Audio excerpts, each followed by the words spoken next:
God is good. And all the time. Sumigaw. Sa galak. Amen. Buksan natin ang Ebanghelyo ng Panginoon ayon kay San Lucas. Luke chapter 14, verse 1 and 7 to 14. Luke 14, verse 1 and 7 to 14. Makinig po tayo at ganito po ang ating matutunghayan. Noong mga panahong iyon, isang araw ng pamamahinga, si Jesus ay inanyayahang kumain sa bahay ng isang pinuno ng mga Pariseo at binabantayan nilang mabuti ang kanyang mga kilos.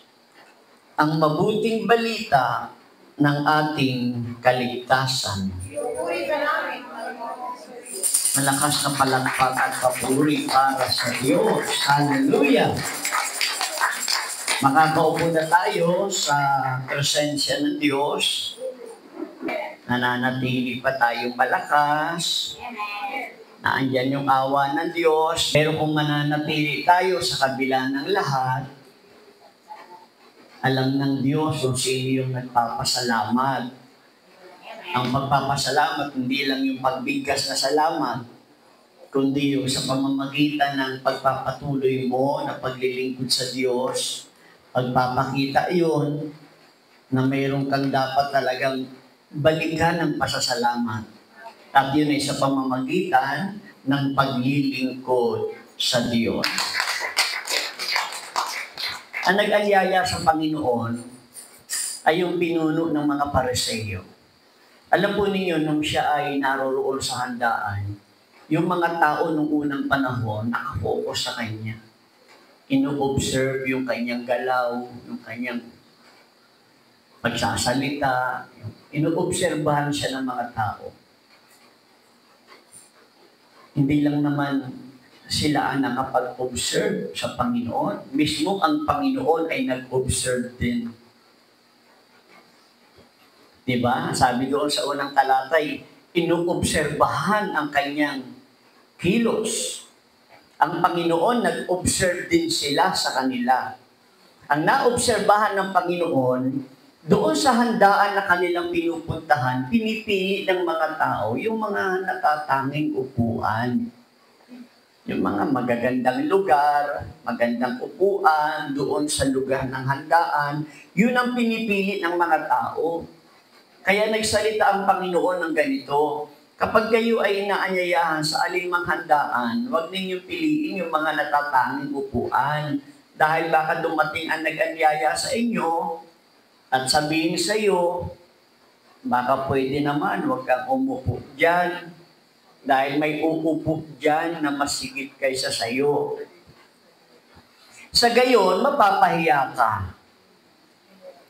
Mas mainam na raw na umupo ka doon sa medyo hindi magandang upuan dahil mas mainam daw na sabihin sa iyo na nag-imbita, bakit diyan ka nakaupo? Doon ka umupo sa kabisera, sa natatanging upuan. Sa gayon, nabigyan ka ng karangalan. Kaya ang sabi doon, ang nagpapakataas ay ibababa at ang nagpapakababa ay itataas. Kaya kung kayo'y maghahanda, tanging anyayahan ninyo, ay wag daw yung kapatid nyo, wag yung kamag-anak, wag yung mga kapitbahay na mayayaman. Dahil ang gagawin lamang daw nila ay gagantihan din ang ginawa mo pag-imbita sa kanila. Sa halip, kapag naghanda kayo, ang inyong imbitahan ay yung mga pulubi, yung bulag, pilay, pingkaw. Sa gayon, wala silang kakayahang gumanti sa iyo. Ang mensahe po na ito ay pinamagatan po natin itong pakikitungo at pagpapakababa. Pakiulit po. Yun. pakikitungo, at pagpapakababa. Ayon po sa mabuting balita ngayon, ito po isang mensahe sa Biblia kung saan nagtuturo ang Panginoong Hesus tungkol sa kababaan ng loob at sa kagandahan ng pakikitungo. Amen? At yung pagiging mapagbigay sa mga nangangailangan. Ipinapakita din ito kung paano dapat mamuhay ang isang mananampalataya sa pamamagitan ng pagpapakita ng pagpapahalaga sa iba, pakikitungo, at pagtulong sa mga mahihirap, kababaan ng loob, pag ikaw ay tumulong sa mga mahihirap. Narito ang mga pangunahing puntos ng Ebanghelyo at kung saan, paano, mga kapatid, paano nga ba ito makakatulong sa buhay natin bilang mga tinawag, naglilingkod kay El Shaddai. Palakpakan po natin ang Panginoon. Paano po makapaghahatid na aral sa ating lahat, na tayong lahat ay matagal na kumilala kay El Shaddai, matagal na tayo naglilingkod, nasa ilalim tayo ng grasya ng Diyos, na maunawaan natin ang katotohanan na dapat pala tayo maging kabahagi ng simbahan, maglingkod tayo. Pinaunawa sa atin ng Diyos ang ganitong pagkatuto. Ano naman po kaya ang mensahe niya sa atin? Una, kababaang loob. Pakiulit po. Humility.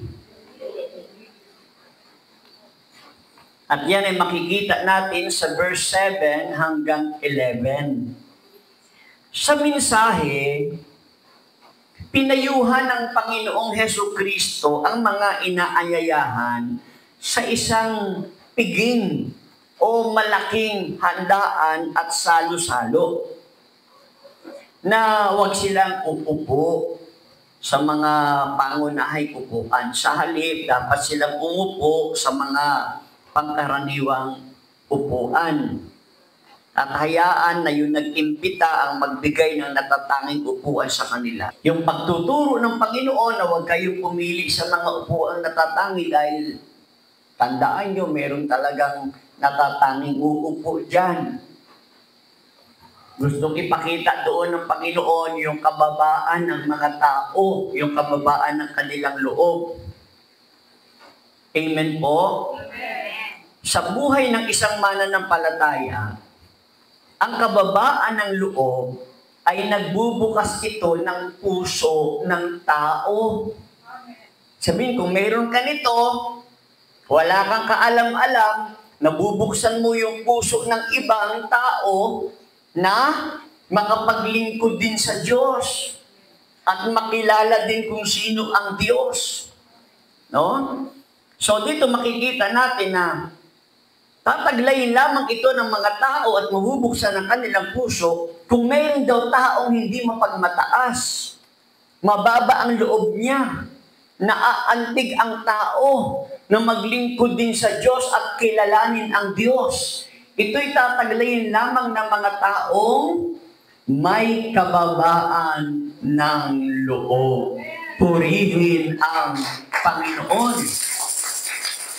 Mahalaga po na maintindihan natin, hindi naman porke kapag may alam ka, mayabang ka na. Hindi naman porke may malaking pera kang ibibigay at may kakayahan kang tumulong, mayabang ka na. Hindi mo makukuha ang tao na yung ginagawa natin paglilingkod ay mahimok mo din silang maglingkod. Hindi yan maglilingkod. Dahil nakikita nila yung kayabangan natin. So dapat wala yun. Kahit may pinag-aralan ka, kahit may yaman ka, kahit may galing ka, kahit may posisyon ka, kapag nakita ng tao na mababa ang kalooban mo, nabubuksan ang puso nilang maglingkod din na tulad mo at kumilala kay Yahweh El Shaddai. Sabi po sa Kawikaan chapter 15 verse 33, ang paggalang at pagsunod kay Yahweh ay nagtuturo ng karunungan. At ang pagpapakumbaba ay nagbubunga ng karangalan. Karangalan daw ang umulong sa iba. Karangalan daw yung nabigyan ka ng posisyon. Karangalan na makapaglingkod ka sa mga natatanging tao. Karangalan na hindi naman ganun kataas ang iyong pinag-aralan, pero yung kalagayan mo ngayon ay kalagayang hindi mo pinagsisisihan. Lahat daw po na ito'y nakapagbibigay ng karangalan. Pero tandaan natin, masigit daw na karangalan sa tao ang nagtataglay ng kababaan ng loob. Humility. Purihin ang Diyos.